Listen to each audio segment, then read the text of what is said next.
অ্যাক্টিংয়ের জায়গাতে যখন আমি আমার ফার্স্ট কাজ আমাদের মেগাস্টার শাকিব খানের সাথে অফার পেয়েছি, আমার প্ল্যান ছিল আমি অ্যাক্টিং কন্টিনিউ করতে চাই এবং এই প্ল্যান অনুযায়ী আমি আগাচ্ছিলাম। যে আমি মডেলিং করেছি, আমি বিউটি প্যাজেন্ট হিসাবে বিউটি প্যাজেন্টে বাংলাদেশের রিপ্রেজেন্টেটিভ হয়ে কাজ করেছি এবং সবাই আমাকে অনেক সাপোর্ট করেছে, অনেক ভালোও বাসে। ওটার পরে আমি আসলে অ্যাক্টিংটা কন্টিনিউ করতে চেয়েছিলাম এবং অ্যাক্টিংয়ের জায়গাতে যখন আমি আমার ফার্স্ট কাজ আমাদের মেগাস্টার শাকিব খানের সাথে অফার পেয়েছি এবং of course thanks to Rusho Swarna and everyone টিমে যারা আছে। সো সেই জায়গা থেকে যখন আমি অফার পেয়েছি, সেই অফারটা আমি আসলে না বলতে চাইনি। অ্যান্ড এটা আমার ফার্স্ট বাংলা মুভির ডেবিউ এবং আমাদের মেগাস্টারের সাথে, এবং আমার খুব ওভারঅল খুব ভালো এক্সপিরিয়েন্স ছিল আমার টিমের সাথে, সাকিব ভাইয়ের সাথে।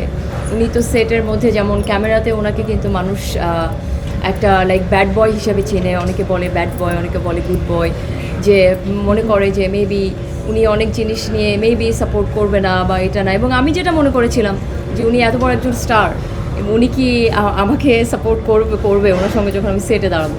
তো যখন ওনার সাথে কাজ করতে গিয়েছি তখন আমি দেখেছি যে উনি অ্যাজ এ পার্সন একটা মানুষ আসলে কতটা ভালো হতে পারে।